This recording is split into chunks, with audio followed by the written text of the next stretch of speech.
Later, slowly it shifted to UFOs and outer planet beings. Building these underground bunkers for like... They're on a cross like that. That's crazy.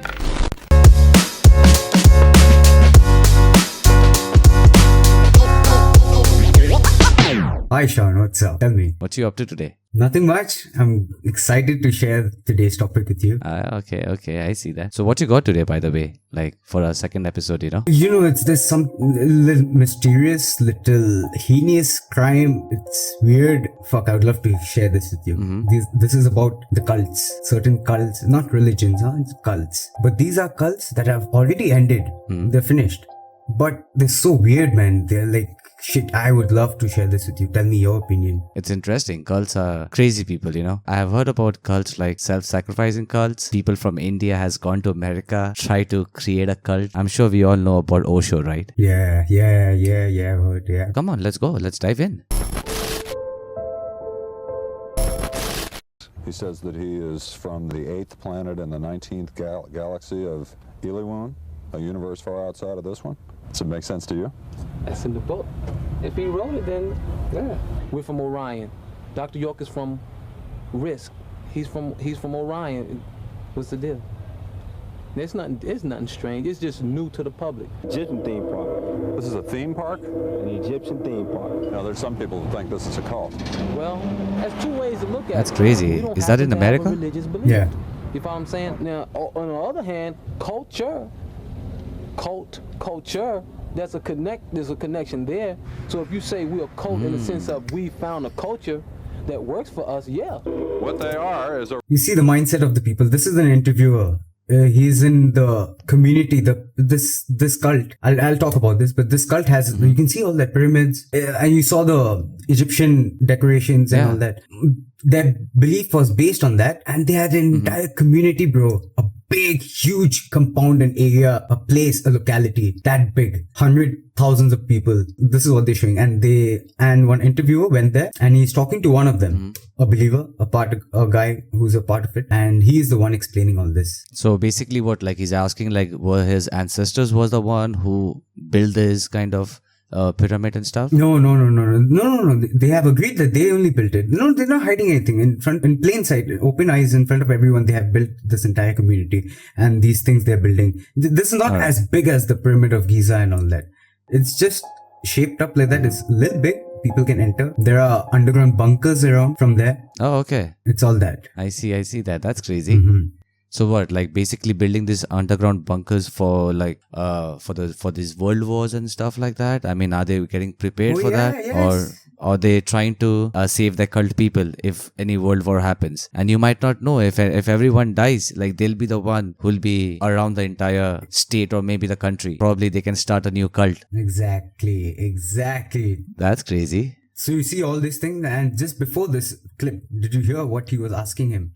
He was asking him, like in this book, he was reading a book, the interviewer, and he said it's written that he is from the 8th planet of the 19th galaxy called Risk, R-I-Z-Q, Risk. He's an alien from that place. Okay. So do you guys believe it? And he was like, yeah, that's what's written. You can see that. It's written. So that was his answer. That's crazy. Fucking hell. And it goes on like that. His followers were crazy, man. Oh shit, man. They had crazy beliefs. So you mean like there are still people in America follow this cult, right? Very low key now, as of now. This, I think, ended around 2004.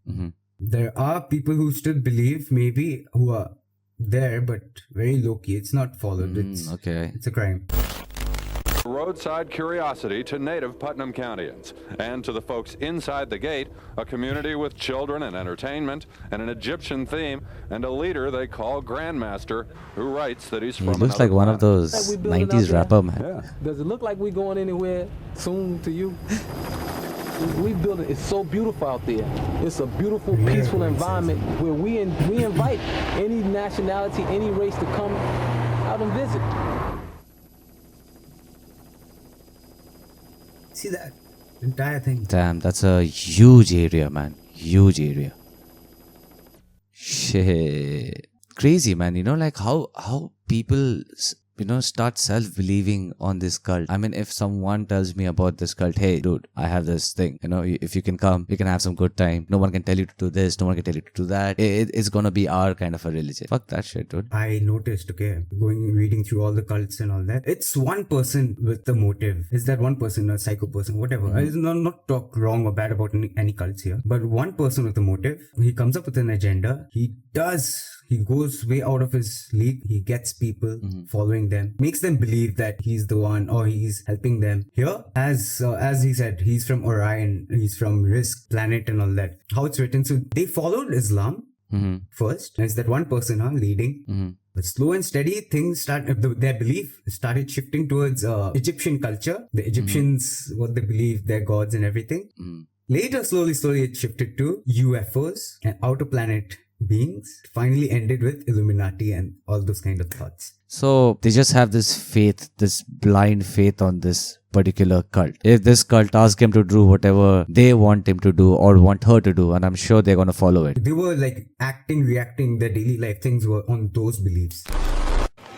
It was rush hour when the sarin gas began to spread through Japan's subway system, released from plastic bags onto 5 crowded trains. 13 people were killed and some 6,000 others made violently ill in the attack, deemed the worst act of domestic terrorism in Japan's modern history.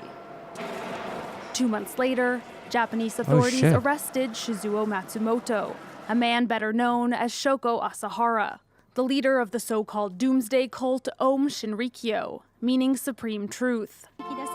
The self-proclaimed guru, who was nearly blind, founded his cult in the mid-1980s. Asahara predicted that Armageddon would occur in the 1990s and told his followers that they would create a new world.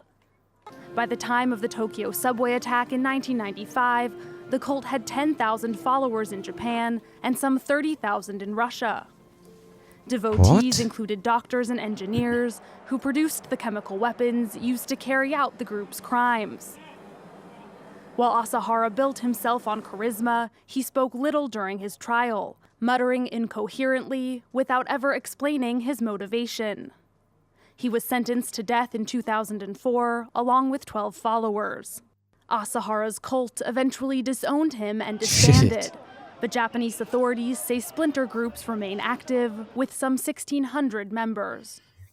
So you see, this is a cult from Japan. This was even crazy. He wrote some books. He had around 3 books, I think, that I've seen on Google. One of them, released in 1992. The name of the book is Declaring Myself the Christ. My God, that's crazy. And the main photo on top of the book was like him there on a cross like that. That's crazy. That's what he had told people, that he is there was the coming of Christ. He has come. Oh, okay. So he's trying to make people self-believe that he's the Christ. Like that. Like he's the one God has sent. Now right? he's the one. Yes. He's the calling. He has come here for the people. So believe me, follow me and get saved. Because there is an apocalypse coming. The same story again. That's crazy, man. I went through his backstory, his life story. As you heard, he was almost blind. His one eye, he's like, I think 60+% blind. So he went to a blind school. In that blind school, there were other blind children. But the other blind children were totally blind while he was not totally blind. So he could see better than them. So the first stage of exploitation started from there. He used to exploit those other kids because they couldn't see. They were totally blind and he was in that school. So, there was some voting for the council and they didn't even choose him. He was mad. He was furious against the people, against the general public. Now he had an agenda. I want to bring World War III. I will be the reason for World War III. Shit. They started the cult. Bro, this guy's crazy in his head, man. He's not a human, man. Like he's full on. He's gone case. That's all. It's worse, bro. He wanted to show the world now. He wanted revenge. Okay, he had a big grudge. He wanted to show revenge. He wanted to show the world he can do something. Like show something in the way like what? Like basically trying to prove that he is the one. Like he people should listen to him. Like that's what he's trying to say. Just in Japan, or he was trying to declare it entire world? Yes, but like, he was neglected. Now he wants to show. Like entire world he wanted to declare that. That way, that I am the one. All that started, and as you heard that gas tragedy, what we saw just now. And like how he did it basically. That's what I just wanted to know. I'm sure he was not the one who went or maybe to the subway, try to kill those people, those innocent people, right? I'll tell you I'm this. sure. I'm sorry. sorry, it's mentioned on the video, right? Like there were cult followers. So it started off with him collecting those people, okay, for the cult followers, whatever. He wanted them to learn how to make a laser that can cut through buildings. But that was too costly, very high technology, and they didn't have access to that. So they settled down for something called the sarin gas. So in that attack, in that subway that day, there were a bunch of people, What? his followers. They had bags inside which the liquid was there. Just before getting off, they would drop the bag, and they had umbrellas which had very sharp endings. They used to poke it and move. Within some time, everything was affected. Oh, okay. I see. Pretty smart, huh? But the funny part is get a laser that could cut through buildings. I mean, like, I don't think that technology still does exist. I can see his vision. I mean, like, if he would have been still alive, I mean, he could have taken place of Elon. Oh my. Oh.